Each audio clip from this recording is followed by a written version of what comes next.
ভাই final boss I am তো ভাই ভেরিয়া ফ্যান ভাই। মানক ইউনিভার্সের এই যে জিনিস আমরা এতগুলো দেখলাম, এতগুলো সিনেমা দেখলাম, এতগুলো জার্নি আমরা দেখলাম, সেটা কম হলেও আমরা দেখলাম। বাট ভেরিয়ার ক্যারেক্টার ডেভেলপমেন্ট করেছে। এবার এখানেই ডিসঅ্যাপয়েন্টেড আছে যে কি ডিসঅ্যাপয়েন্টেড হলো, কি ডিসঅ্যাপয়েন্ট না হলো। ভেরিয়ার যে প্রথমের যে মুভি বেরিয়েছিল, ভেরিয়া পার্ট 1, ভেরিয়া পার্ট 2 বেরোয়নি, বাট আমরা স্ত্রী 2-তে ভেরিয়াকে দেখেছিলাম। তারপরে এখন থামা মুভিতে যে ভেরিয়াকে দেখলাম, দেখতে মজা আসলো, জার্নি মজা আসলো। আমরা আয়রন ম্যানের যদি জার্নি দেখি, আমরা প্রত্যেকটা ক্যারেক্টারের যদি এমসিইউতে জার্নি দেখি, হ্যাঁ যদিও সব কিছুতে মার্বেলের সাথে কম্পেয়ার করা উচিত না, কিছু হলেই মার্বেলের সাথে কম্পেয়ার, বুঝেছি সেটা একটা ফার্স্ট্রেশনের মতো কাজ করে। বাট মার্বেল ওর জায়গায় কতটা পারফেকশন লেভেলের সেটাও একবার দেখো, আর সেখান থেকে আমরা কিছু শিখতেও পারি। সেখান থেকে যদি আমরা মানে কপি না হয়, সেখান থেকে ইন্সপায়ার হতে পারি আমরা। তো ভেরিয়াকে নিয়ে যত প্রশ্ন হচ্ছিল যখন ভেরিয়া মুভি প্রথম বেরোয়, যে আমরা হলিউডের আমরা ওয়্যারউলফ দেখেছি, সেখানে যখন ভেরিয়া হয় তখন মানে ভেরিয়া 2 পায়ে দাঁড়াতে পারে, এখানে ওরকম না। বেশিরভাগ লোকই কুকুর কুকুর কুকুর বলে ভেরিয়াকে ট্রোল করছিল, প্রায় বরুণ ধাওয়ানের ভেরিয়ার ক্যারেক্টারটাকে প্রচণ্ডভাবে ট্রোল করছিল। বাট এই মুভি এবার পুরোপুরি পাল্টে দেয়। ভেরিয়ার আপগ্রেশন ভাই, চুমু লেভেলের আপগ্রেশন। টেলার আমরা দেখেছিলাম, টেলারেই বলেছিলাম যে হ্যাঁ ভাই, এখন আমার ফিল হচ্ছে যে ভেরিয়ার, তখন আমি হয়তো টেলারের রিভিউ দেখে তখন আমার মনে হচ্ছিলো যে না, এটা মুভির জন্যই বাঁচানো উচিত। বাট এখন মনে হচ্ছে টেলারে ভেরিয়াকে দেখিয়েছে, ভালোই করেছে। কারণ মুভি অতটা আমার কাছে স্পেশাল মনে হয় না যতটা ভেরিয়া কানেক্টিভিটি করে এই মুভিটার সাথে। এখানে থামা ভার্সেস ভেরিয়ার একটা ক্ল্যাশ আমরা দেখতে পারি, যেটাই মুভির মেন থিম হয়। এমনকি ক্লাইম্যাক্সও কোনো কিছু ম্যাটারই করে না এই সিনের আগে। তো এই সিন যদি এই মুভিতে না থাকতো, আই থিঙ্ক মুভি জাস্ট এরকম যে হ্যাঁ, আয়ুষ্মান খুরানার যে ক্যারেক্টার বা আলোকের যে ক্যারেক্টারটা আছে, সে খালি একটা বেতালের শক্তি পেয়ে গেল, এটাই জাস্ট এই মুভিতে কোনো কিছুই থাকে না। আর আই থিঙ্ক এই ট্র্যাক থেকে এই ইউনিভার্স বেরিয়ে যাচ্ছে, যেটা হরর কমেডি মুভি বা হরর কমেডি সিরিজ, বা এটা যে ইউনিভার্সটা, এখানে না সেরকম হরর পাচ্ছি, না সেরকম কমেডি পাচ্ছি। কমেডি জিনিসটাকেও সাইডে রাখি, আমরা যদি হরর জিনিসটাকে রাখি, সেটাও আমরা পাচ্ছি না। একদিক থেকে পারফেকশন ছিল এই মুভির ফার্স্ট মুভিটাই, এই ইউনিভার্সের ফার্স্ট মুভি। আই থিঙ্ক স্ত্রীটা বেস্ট মুভি ছিল। স্ত্রী দেখে হালকা ফেটেও ছিল, আর স্ত্রীতে কমেডিও ভরে ছিল, যেটাকে কম্বিনেশন করা, একসাথে হরর আর কমেডিটাকে কম্বিনেশন করা বহুত বড় জিনিস আমার মতে, আর বহুত বড় বিষয়। সেটাকে একসাথে ব্যালেন্স করে মুভির মধ্যে দেওয়া, সেটা বহুত বড়। সে যাই হোক, অনেক কথা বললাম, এবার মুভির ভিতরে আসি। মুভির গল্প কি না গল্প সেটা নিয়ে আমি আলোচনা করবো। তার আগে তুমি যদি এই চ্যানেলে প্রথম হয়তো বা এই চ্যানেলটাকে সাবস্ক্রাইব করে দিও। আই থিঙ্ক বাংলাতে এমন কোনো চ্যানেল নাই যেখানে তুমি সব ধরনের এনিমি সিরিজ, হলিউড, বলিউড সমস্ত রকমের রিভিউ তুমি পাবে। তো এই চ্যানেলে তুমি যদি প্রথম হয়ে থাকো, তাহলে এই চ্যানেলটিকে তুমি সাবস্ক্রাইব করে দিতে পারো এবং এই চ্যানেলের সাথে তুমি জুড়ে যেতে পারো। তো চলো শুরু করা যাক। এবার থামা মুভির যদি আমরা স্টোরি নিয়ে আসি, মেন স্টোরিটাই তো ম্যাটার করে, তারপরে জিনিসের দিকে আসছি। তো থামা মুভির মেন স্টোরি হচ্ছে আলোক, একটা মেন ক্যারেক্টার আমাদের এই মুভির। সে একদিন তার বন্ধুদের সাথে জঙ্গলে যায় এবং সেই জঙ্গলে গিয়ে তা একটা ভাল্লুক তাদের উপরে অ্যাটাক করে দেয়, এবং সেখানেই তাকে বাঁচাতে রাশ্মিকা চলে আসে। এবং রাশ্মিকার ক্যারেক্টারকে যখন আমরা আইডেন্টিফাই করতে বসি সেই মুভির মধ্যে, তখন আমরা জানতে পারি যে হ্যাঁ, সে নর্মাল কেউ একজন নয়, সে মানুষ তো অন্তত নয়, সে আলাদা রকমের। কারণ তার কথাবার্তা, তার ভাবসব সমস্ত কিছু অন্যরকম লাগে। তারপর আমরা আরও কিছু তদন্ত করতে করতে আমরা দেখতে পারি যে ভ্যাম্পার্স টাইপের কিছু এন্টিটি সেই রাশ্মিকাকে আর তাকে বন্দি বানিয়ে সেখানটায় নিয়ে চলে যায়। এবং সেখানে আমরা জানতে পারি পুরোপুরি স্টোরি যেটাই হয়, যে আমাদের রক্তবীজের যে স্টোরিটা আমরা শুনেছি আমাদের ইন্ডিয়ান ফ্লকে আছে বা আমাদের ইন্ডিয়ান হিস্ট্রিতে আছে, যে কালিমা রক্তবীজ নামে একটা রাক্ষসকে মারার চেষ্টা করে, কিন্তু তাকে যতবার মারে বা তার উপর যতবার অ্যাটাক করে বা কোনো তরোয়াল দিয়ে যখন তাকে মারার চেষ্টা করে, তখন যে রক্তটা তারপরে তার রক্ত থেকে আরও 2-3টে রক্তবীজ হয়ে যায়, যার জন্য কালিমা নিজের তন্ত্র শক্তি দিয়ে বা নিজের শক্তি দিয়ে বেতাল নামে একটা জিনিস বানায়, যাতে তারা সেই রক্তবীজের রক্তগুলোকে খেয়ে ফেলে, আর সেই রক্ত যাতে মাটিতে না পড়ে, আর সেখান থেকে যাতে কোনো রক্তবীজ না হয়। তো সেই সময় থেকেই তারা পরম্পরায় আস্তে আস্তে বা তাদের বাচ্চা কাচ্চা এরকম করতে করতে তারা এখনও পৃথিবীকে রক্ষা করে আসছে। আর আমরা যেরকম মার্বেল সিনেমাটিক ইউনিভার্সে আমাদের যেরকম ওয়াকান্ডা যেরকম আছে একটা জায়গায় লুকোনো থাকে শহরটা, বাট কেউ আইডেন্টিফাই করতে পারে না, সেরকম তাদের একটা শহর আছে যে শহরে তারা থাকে এবং মানুষদেরকে ইনডাইরেক্টলি তারা এইভাবে বাঁচিয়ে তোলে বা কোনো রকমের কোনো কিছু হলে তারা মানুষদেরকে হেল্প করে, এক কথায় মানুষদেরকে হেল্প করে। এবং এর মধ্যে একটা কন্ডিশন আছে যে কেউ যদি ভুল করে কোনো মানুষকে তাদের বেতালের শক্তি দিয়ে দেয় বা কামড় দিয়ে কোনো মানুষকে যদি বেতালের শক্তি তারা দিয়ে দিতে পারবে, কাউকে যদি কামড় দেয় তাহলে তারা বেতালের শক্তিটা তাদের দিয়ে দিতে পারে, তাহলে তার সাজা হিসেবে তাকে একটা গুহার মধ্যে 100 বছর অবধি থাকতে হবে। তারপরে যদি আবার কেউ ভুল করে তাহলে ওকে ছেড়ে দিয়ে তাকে রাখতে হবে। এরকম কিছু একটা বেশ আমরা সেখানে নিয়মকানুন দেখলাম। এবার এখানেই আমরা মুভির স্টোরির মধ্যে আমরা দেখতে পারি যে আয়ুষ্মান খুরানা তার রাশ্মিকার প্রতি প্রচণ্ডভাবে প্রেমে পড়ে যায়, প্রচণ্ডভাবে একদম লাভ স্টোরি বা দেখায় ওটা যে হ্যাঁ লাভ স্টোরি, যেহেতু অরিজিৎ সিংয়ের যে সংটা ছিল সেটাই প্রচণ্ড পরিমাণে ভারী। আমি ভেবেছিলাম হয়তো বাপরে গান এরকম, হয়তো স্টোরি মনে হয় সেই হবে লাভ স্টোরি, বাট সেরকম কোনো লাভ স্টোরি থাকে না। এমন একটা ছেলে যে তার লাইফে ভালোবাসা বা প্রেম খোঁজার জন্য ব্যস্ত এবং সে ফাইনালি একটা মেয়ে পায়, বাট সে ভ্যাম্পায়ার বেরিয়ে যায়, তো সেটার সাথে সে তার লাইফে নানান রকমের কন্ডিশন মিলিয়ে করতে থাকে। বাট ফাইনালি রাশ্মিকাকে তার কাছে যেতে হয়, আই মিন তার জায়গায় চলে যেতে হয় বেতালদের কাছে, যার জন্য সেই রাশ্মিকাকে সেখানে বাঁচাতে যায়। রাশ্মিকাকে সে বাঁচানো যায়। এই যে লাভ স্টোরি ছোট্টখাট্টো একটুভাবে দেখানো হয়েছে, আমার মতে ঠিকঠাক আছে, সেরকম কোনো লাভ স্টোরি এখানটায় নেই। আর তার জন্য রাশ্মিকা প্রেমে পড়ে যায়, ওর সাথে দুজনের মধ্যে কানেক্টিভিটি হয়ে যায় এবং আয়ুষ্মান খুরানা একটা জায়গায় কার চেস সিনে সেখানে মারা যায় এবং সেখানে রাশ্মিকা তাকে বেতালে ট্রান্সফার করে। এবং আয়ুষ্মান খুরানাকে যে বেতালে ট্রান্সফার করে বা আলোকের পাওয়ারটা যে তাকে দিয়ে দেয়। এবার এখানে আমার একটু খারাপ লেগেছে কি প্রথম মুভিতেই এতটা ক্যারেক্টার ডেভেলপমেন্ট, এবার যে রাশ্মিকা যে তাকে পাওয়ার দিয়ে দেয়, তার মানে কি রাশ্মিকা ভুল করলো। এবার রাশ্মিকা যে ভুল করলো ওর জন্য এখন রাশ্মিকার সাজা হবে। আর আমাদের যে main villain, I mean Nawazuddin সিদ্দিকীর যে মেন ভিলেন, সে মুক্তি পেয়ে যাবে এবং রাশ্মিকাকে সেখানে রাখা হবে। এবার সেই আমাদের অরিজিনাল থামা ছিল বা এই বেতালদের যে হেড বা লিডার বলতে পারো সেই ছিল, বাট সে কিছু ভুল করেছিল যার জন্য তাকে বন্দি বানানো হয়েছিল। কিন্তু নিয়মে ছিল আর একটা কেউ যদি ভুল করে তাহলে তাকে ছেড়ে দেওয়া হবে, যার জন্য তাকে ইয়াকশাসন তাকে ছেড়ে দেওয়া হয় এবং রাশ্মিকাকে বন্দি বানানো হয়। গোটা মুভি দেখলে তোমরা কন্ডিশনসগুলো আরও ভালো করে জানতে পারবে। এবার সেখানে তাদের একটা কনক্লুশন দাঁড়ায় যে তাদের মেন লিডার কে হবে বা ইয়াকশাসনই কেন মেন লিডার হবে, অন্য কেউ একজনকে ভালো করা উচিত। তো সেখানে আমরা রেফারেন্স একটা পাই যে এমন একটা বেতাল যখন কোনো মানুষ যখন বেতালে ট্রান্সফার হয়ে যায় তখন তার হার্টবিট আর হয় না বা হার্টবিট বন্ধ হয়ে যায়, তাদের কোনো হার্টবিট আর চলে না, বা বলতে পারো যারা বেতাল তাদের হার্টবিটই নেই, কারণ তারা অমর হয়ে গেছে, তারা তখন ওইভাবেই থাকবে, যত মানুষের রক্ত খাবে তত তারা ওরকম সুন্দর বা নিজেদের যৌবন ধরে রাখবে, এইভাবে তারা পরম্পরায় চলে আসে। এবার তারা মানুষ এখন খায় না, তারা পশু পাখি এগুলো খেয়েই থাকে, তারা মানুষের রক্ষার জন্য তারা এখানে আছে। এবার সেখানে একটা নিয়মে আমরা জানতে পারি মুভির একটা নিয়মে যে এমন এক মানুষ হবে যে বেতালও হবে আর তার সাথে সাথেও তার হৃৎপিণ্ডও হবে বা তার হার্টবিটও চলবে, সে হবে রিয়েল থামা বা সে হবে অর্থী। এক কথায় অর্থী এই গোটা বেতাল ওয়ার্ল্ডকে বা এই গোটা বেতাল ইউনিভার্সকে কন্ট্রোল করার জন্য বা নির্দেশ করার জন্য বা একটা নতুন লিডার। এবার একদিক থেকে মেটাগো ইউনিভার্সে পুরোপুরি বেতালের জিনিসটাও আলাদা, আর এইদিকে আমাদের আলাদা যে ইভেন্ট হচ্ছিল এতদিন আমাদের হরর কমেডির স্ত্রী মিস্ত্রি, এটাও পুরোপুরি আলাদা। এবার এটাকে কানেক্ট করলো, এবার একদিক থেকে কানেক্টিভিটি না খুব ভালো লাগলো এই মুভির, এই জিনিসটা আমি খুব ভালো হলো, কানেক্টিভিটি খুব ভালো লাগলো। এখানে একটু ডিফারেন্স দেখতে পাচ্ছি আমরা যে আমরা প্রত্যেকটা মুভির শেষেই কিছু না কিছু রেফারেন্স পাই, তারপরে কিন্তু না, এই মুভিতে আমরা ভালো পরিমাণে কানেক্টিভিটি দেখতে পাচ্ছি। মানে বরুণ ধাবান মুভির মাঝখানেই চলে আসছে, মানে বা ভেরিয়া মুভির মাঝখানেই চলে আসছে, মানে ইভেন্টটা চলছে, মুভির মতো ইভেন্ট চলছে। প্রত্যেকটা মুভিতে যে ক্যামিওই রাখতে হবে বা ক্যামিও হিসেবে খালি বরুণ ধাবানকে দেখে দিল না, মুভির মধ্যেও ইভেন্টটা চলছে। জাস্ট লাইক আমরা ক্যাপ্টেন আমেরিকার মুভিতেও আমি আয়রন ম্যানকে দেখতে পারি, আমরা থরকে দেখতে পারি বা আমরা স্পাইডারম্যানকে দেখতে পারি, তাহলে তারাও একটা 30-35 মিনিট একটা টাইম স্পেন্ড করে যায় মুভির মধ্যে, যে জিনিসটা হয় যার জন্য পিক ইন্টেন্সিটি ফিল হয়। বাট মুভি কিছু কিছু জিনিস হারিয়েও ফেলে। যখন আমি বলবো আয়ুষ্মান খুরানার ক্যারেক্টার ডেভেলপমেন্ট আমার মতে একদমই ভালো লাগেনি। সে প্রথমেই একটা কেমনই তার ক্যারেক্টার ডেভেলপমেন্ট তুমি বলতে পারো একদম জিরোই ছিল। সে একটা নর্মাল মানুষ ছিল, নর্মাল ছেলে ছিল, সে ভালোবাসা খুঁজছিল, একটা সিম্পল সাদাসিধা ছেলে। যখনই সে পাওয়ার পেয়ে যায় তার ক্যারেক্টার ডেভেলপমেন্টটা খুব প্রচণ্ড চেঞ্জ হয়ে যায়, প্রচণ্ড পরিমাণে চেঞ্জ হয়, একদম 50% 0 to 50% চেঞ্জ হয়ে যায়। আই থিঙ্ক অতটাও চেঞ্জ হওয়া উচিত না। হ্যাঁ, যেগুলো শরীরের ট্রান্সফরমেশন চেঞ্জ হয়েছে, শরীরের জিনিস চেঞ্জ হয়েছে, সেটা তো স্বাভাবিক।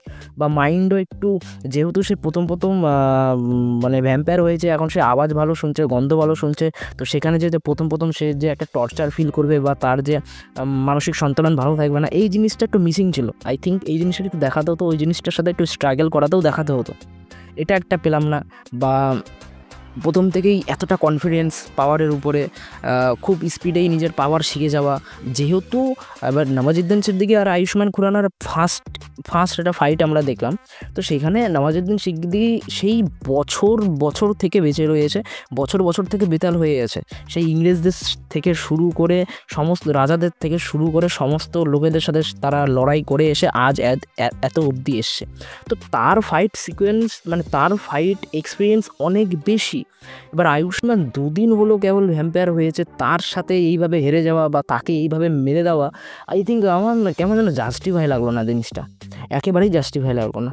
বা সেখানে পাওয়ারফুলি দেখাচ্ছে না, আয়ুষ্মান খুরানা এসে তাকে মেরে দিয়ে চলে যাচ্ছে, মনে হচ্ছে যে।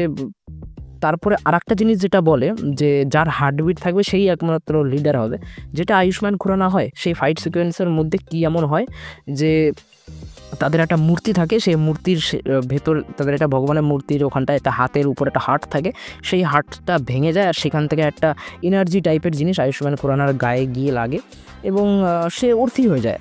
তারপর থেকে তার হার্টবিটও চলতে শুরু করে, আর অলরেডি সে বেটাল হয়ে আছে, মানে সে অর্থি, তাকে লিডার হিসেবে ঘোষণা করে দেওয়া হলো।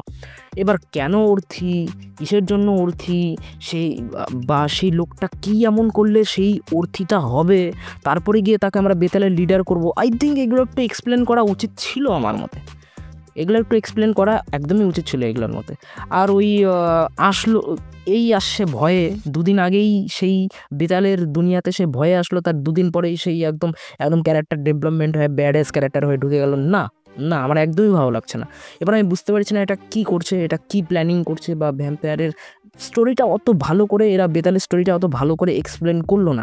এখানে আমার খুবই কনফিউশন হচ্ছে। আমি একেবারেও খারাপ বলবো না, কারণ এরা সাইড ওয়াইজই ভেরিয়াকে এতটা সুন্দর ক্যারেক্টার ডেভেলপমেন্ট দিল, আর এখানে বেতালের ক্যারেক্টারটা, মানে অলোকের ক্যারেক্টারটাকে একদমই ভালো ক্যারেক্টার ডেভেলপমেন্ট দিতে পারলো না।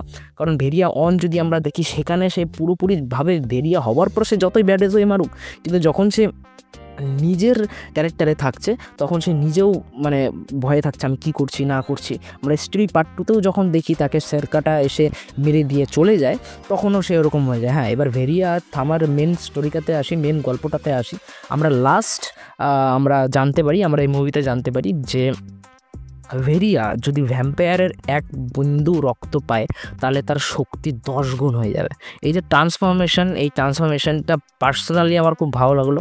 আর এই ইউনিভার্স যেভাবে বরুণ ধাওয়ানকে দেখালো, ওটাই তো বারবার বলছি, যেভাবে ক্যারেক্টার ডেভেলপমেন্টটা করলো ভেরিয়ার, সেটা থামাতে কেন হলো না? এখানে লাস্ট আমরা জানতে পারলাম, আমরা ভেরিয়াতে তো দেখলাম যে ওই নর্মাল একটা কুকুরের মতোই, বা যাই হোক ভেরিয়ার যে সাইজটা সেইভাবেই থাকছে, সেরকম কোনো কিছু নেই। আমরা স্ত্রী 2তেও দেখলাম সেরকাটা এসে তাকে ওই যে মেরেছে একটা, সেই মার খাওয়ার পর ওই পুরোপুরিভাবে আর ভেরিয়াতে ট্রান্সফর্ম হতে পারছে না, যেটা আমরা থামা মুভিতে জানতে পারি। এবং তারই সলিউশন খুঁজতে গিয়ে আমাদের মেন যে স্ত্রীর যে ছেলেটা, আমি ওর নাম ভুলে গেলাম, যাকে আর কি স্ত্রী ধরে নিয়ে চলে গেছিলো, ওই যে আমাদের কাটাপ্পার যে মানে আছে, যে তিনিও এই মুভিতে আছে, ওনার কাছে যায়, ওই ক্যারেক্টারের কাছে যায়। তো ওই ক্যারেক্টার বলে যে ভেরিয়াকে শক্তিশালী একমাত্রই হতে পারবে সে কীভাবে, বেতালের রক্ত খেতে হবে, আর বেতালের 1 বিন্দুই রক্ত সে যদি পায় তাহলে 10 গুণ শক্তিশালী সে হয়ে যাবে। এবং সেখানেই খুঁজতে সেই লোকটি তাকে আয়ুষ্মান খুরানার একটা ড্রেস দিয়ে দেয়, যেখান থেকে সে আয়ুষ্মান খুরানাকে খুঁজে পায়। আমরা সেখানে একটা ভালো ক্ল্যাশ দেখতে পারি এবং সেখানে 1 বিন্দু রক্ত ভেরিয়া পেয়ে যায় এবং সেখানেই আমরা ফুল ট্রান্সফরমেশন দেখতে পারি। তো সে যে ফট করে ট্রান্সফরমেশন হয়ে গেছে তা না, ভেরিয়ার যে এত আপগ্রেশন আমাদের এই ইউনিভার্স কারণ দিচ্ছে যে হ্যাঁ কেন আপগ্রেশন। ওই কোনো কিছু করতে পারছিল না, শক্তি আসছিল না, ওই মানসিক সঞ্চালনে ছিল না, ভেরিয়াতে ট্রান্সফার হতে পারছে না, কিন্তু বেতালের শক্তি পেয়ে পুরোপুরি ট্রান্সফরমেশন হয়ে যাচ্ছে। আমরা কারণ পাচ্ছি, আমরা মজা পাচ্ছি, আমরা দেখতে পাচ্ছি যে বরুণ ধাওয়ান আগে কী ছিল, বরুণ ধাওয়ানের ভেরিয়া আগে কী ছিল, এখন ভেরিয়া কোথায় চলে গেছে, মজা আসছে দেখে। ফাইনাল বস ভাই ভেরিয়া ফ্যান ভাই, এই ইউনিভার্সে ভেরিয়া ফ্যান। বরুণ ধাওয়ানকে এমনিতে আমার ভালো লাগে, আর ভাই বরুণ ধাওয়ান করছেও, প্লে করছে। বাট বরুণ ধাওয়ানের একটা জিনিস আমি দেখলাম এই মুভিতে, বরুণ ধাওয়ান হয়তো অন্য কোনো মুভির শ্যুটের জন্য ব্যস্ত ছিল বা কিছু একটা ছিল, যে দাড়িটা নকল ছিল। যখন সেই স্ক্রিনে এসেছিলো আমি লক্ষ্য করেছিলাম বরুণ ধাওয়ানের দাড়িটা পুরোপুরিভাবে নকল ছিল, আর যাই হোক নকলই লাগানো ছিল। এবার পোস্ট ক্রেডিট সিনেও যদি আমরা দেখতে যাই, পোস্ট ক্রেডিট সিনে গিয়ে আমরা দেখতে পারি যে নওয়াজুদ্দিন সিদ্দিকী নওয়াজুদ্দিন সিদ্দিকী হারানোর পর, আই থিঙ্ক ওনাকে হারানোর পরে ওনাকে আবার সেই গুহাতে আটকে রাখা হয়, এবং ওই গুহাতে আটকানোর পর আমরা দেখতে পারি পোস্ট ক্রেডিট সিনে যে সিরকাটা আবার সেখান থেকে চলে আসে। এবার তোমরা বলতে পারো সিরকাটা কোথা থেকে আসলো, স্ট্রিট 2-তে তো সিরকাটাকে মেরে ফেলা দেওয়া হয়েছে। বাট না, আমরা স্ট্রিট 2 এর মেরে ফেলে দেওয়া, আমরা লাস্ট দেখেছি যে সিরকাটাকে একটা লাভা আগ্নেয়গিরির উপরে ফেলে দেওয়া হয়, এবং সেখানে দেখানো হয় না পুরোপুরিভাবে শেষ হয় কি না হয়। তারপর আমরা দেখতে পারি যে অক্ষয় কুমারের যে ক্যারেক্টারটা ছিল, মানে স্ত্রী 2 পোস্ট ক্রেডিট সিনে আমরা দেখতে পারি যে অক্ষয় কুমারের কাছে কেউ একটা কলস ছুঁড়ে মারে, এবং সেই কলসের মধ্যেই সে সিরকাটা যে দানবটা ছিল তার কিছু এনার্জিজ বা কিছু রেইজ অক্ষয় কুমারের মধ্যে চলে আসে, আর আই থিঙ্ক অক্ষয় কুমারই সিরকাটাতে ট্রান্সফর্ম হয়ে যায়। তো আই থিঙ্ক যে সিরকাটাকে আমরা থামার পোস্ট ক্রেডিট সিনে দেখতে পাচ্ছি সেটা আর কেউ না, সেটা আই থিঙ্ক অক্ষয় কুমার। এবার অক্ষয় কুমার এবার চলে যায় সেই নওয়াজুদ্দিন সিদ্দিকী ক্যারেক্টারের কাছে, এবং সেখানে এসে তাকে মুক্ত করে নিয়ে চলে যায়। তো আই থিঙ্ক সিরকাটাও বুঝে গেছে যে হ্যাঁ, এখন এরা যখন টিম বানাচ্ছে আমাদেরকেও টিম বানাতে হবে বস, নাহলে তো এন্ড গেম জমবে না। যার জন্য আই থিঙ্ক এরাও টিম এখন বানাচ্ছে, আর এই দিকেও হয়তো ভেরিয়া আর থামারও একটু আস্তে আস্তে হবে, দুজনের মধ্যে বন্ধুত্ব হবে, সেটা দেখতেও আমাদের মজা আসবে, just like Iron Man Captain America. সে যাই হোক, বহুত বড় কম্পেয়ার করে দিলাম, বাট এটাই। এবার আমরা ওই পোস্ট ক্রেডিট সিনেও তখন আমরা জানতে পারি যে নওয়াজুদ্দিন সিদ্দিকী এখন যেহেতু বাইরে চলে গেছে, সে এখন আরও লোকের রক্ত খাবে, আরও লোককে বেতালে ট্রান্সফর্ম করবে, খারাপ বেতালে ট্রান্সফর্ম করবে, এবং সে আরও শক্তিশালী হবে। সে মানুষের রক্ত যত খাবে সে আরও শক্তিশালী হবে। এবার তাকে হারানোর জন্য কি করতে হবে, তাকে হারানোর জন্য তোমাকে আবার ভেরিয়ার রক্ত হতে হবে। মানে এখানেও একটা এক্সপ্লেনেশন পেলাম না তো কিছু, মানে মুভি ভালো লাগলো। আমি এক কথায় ভেরিয়ার ট্রান্সফরমেশন যদি মুভিতে না থাকতো, ভেরিয়ার ওইটুকু জিনিস যদি না থাকতো, মুভি একেবারে হয়তো বেকার হয়ে যেত। বাট মুভি সেই জিনিসটাকে ধরে রাখে, আর মুভিতে যে এত সুন্দর কানেক্টিভিটিটা, যে হ্যাঁ চলছে এই ইউনিভার্সের গল্প চলছে তো চলছে, মানে কাউকে যে ইন্ট্রোডিউস করাবো ওটার যে খালি পোস্ট ক্রেডিট সিন হিসেবে ইউজ করবো না, না ঢুকে গেছে মাঝখান মুভিতে, বা মাঝখান মুভি চলতে চলতে তাদের দেখা হয়ে গেছে, তো মাঝখান মুভি থেকে ভেরিয়াকে দেখিয়ে দেওয়া, আই থিঙ্ক প্রিটি ইমপ্রেস। আমি তো খুবই ইমপ্রেস এই জিনিসটার জন্য। তো এই জিনিসটা আমার উদ্ঘট্ট হয়ে গেল যে ভেরিয়ারকে শক্তিশালী হওয়ার জন্য এক বিন্দুই যদি ওই বেতালের রক্ত পায় তাহলে ওর 10 গুণ শক্তি বেড়ে যাবে, আর যেটা আমরা ট্রান্সফরমেশন দেখতে পারলাম থামা মুভিতে। এবার ভেরিয়া এক বিন্দু রক্তকে যে পাওয়ার ফিল করতে পেরেছে, ওই তো হয়ে গেছে এখন পাগল, ওর এখন লাগবে বেতাল বা অলোককে খুঁজছে ওই এখন, যে এক বিন্দু খেয়ে ওরকম। তো ভাবো যদি একটা হাতে কামড় দেয় বা একটা পায়ে কামড় দেয়, সেখান থেকে তো 1-2 ঢোক যদি রক্ত খেতে পারে তাহলে কতটা পাওয়ারফুল হয়ে যাবে সেটা একবার ভাবো। ওর জন্য ওখানে ওই পাগল হয়ে গেছে। বাট একদিক থেকে যদি ক্যালকুলেশন করতে যাই, বা একদিক থেকে যদি ইউনিভার্স হিসেবে দেখতে যাই, ভেরিয়ার পয়েন্ট বেশি, কারণ একে তো বেতালের সংখ্যা প্রচণ্ড বেশি, ওর অলোক না হলেও অন্য কারো রক্ত আই থিঙ্ক খেলেও ওই পাওয়ার পাবে, 1 নম্বর পয়েন্ট। 2 নম্বর পয়েন্ট হচ্ছে তোমার ধরো নওয়াজুদ্দিন সিদ্দিকী এবার বাইরে চলে গেছে, ওই বাইরে ঘোরাঘুরি করছে, নিজের সৈন্য বানাচ্ছে। এবার ওখানে বাইরে যে শয়তান বেতালগুলো বানাচ্ছে, ওদেরও যদি কারো রক্ত খায় ওখান থেকেও পাওয়ার পেয়ে যাবে, ওখান থেকে ভিলেনও হয়ে যেতে পারে বরুণ ধাওয়ান ভেরিয়া, বা আউট অফ কন্ট্রোল হয়ে গেল, মানে ভিলেন ভেরিয়া হয়ে গেল, জানি না কী হবে। আর কিন্তু এই দিকে আয়ুষ্মান খুরানার কাছে একটাই অপশন, সেটা খালি ভেরিয়া। এবার এরকম হতে পারে যে সবকটা বেশি পাওয়ারফুল হওয়ার জন্য, মানে রাশ্মিকাও পাওয়ারফুল হবে, আয়ুষ্মান খুরানাও পাওয়ারফুল হবে, সবকটা পাওয়ারফুল হবে, ওর জন্য সবকটা মিলে বরুণ ধাওয়ানের ভেরিয়াকে ধরলো, আর সবকটা মিলে কামড় দিয়ে গেল, তাহলে তো বরুণ ধাওয়ানের অবস্থা খারাপ। তো একদিক থেকে ইকুয়াল বলাও চলবে, বা একদিক থেকে বলাও চলবে, নাকি বরুণ ধাওয়ান ভেরিয়া হয়ে ওর নিজের এরিয়ার লোকজনও খুঁজে পেয়েছে, নাকি আরও অনেক ভেরিয়া লুকিয়ে আছে নাকি এখানে বরুণ ধাওয়ানের মতো। যেরকম বেতাল তো দেখিয়ে দিল যে বাইরেও ঘুরছে, ভেতরেও ঘুরছে, সব জায়গায় ঘুরছে, তাছাড়াও যে আমাদের পলাচ্চার পুলিশ অফিসার যে ক্লাবে নিয়ে গেছে ওখানেও তো সব ভেরিয়া। এই মানে থামা বেতাল, তো সেরকম ভেরিয়াও আছে নাকি সেটাও বরুণ ধাওয়ান খুঁজে বের করেছে নাকি সেটা আমরা পরে দেখতে পারবো। তো আই থিঙ্ক ইন্টারেস্টিং জিনিস। তো এই ইউনিভার্স একটা কিছু কারণ দিয়ে দিল যে হ্যাঁ দেখো এবার আমাদের, ঠিক আছে। তো এটাই আর এটাই থাকলো জিনিসটা। মানে ইউনিভার্সের এবার মেন থিম শুরু হয়ে গেল থামা আর বেতাল, বা বেতাল আর ভেরিয়ার ফাইট সিকোয়েন্স দেখো আর মজা নাও। আর কি আরও কিছু কিছু ক্যারেক্টার্স এন্ট্রি হবে, বাট আই থিঙ্ক না। আর আমার মতে একটা বেতাল ভার্সেস ভেরিয়া একটা অ্যানাউন্সমেন্ট করে দেওয়া উচিত, just like Iron Man, Captain America, Batman, Superman, মজার সাথে দেখতে।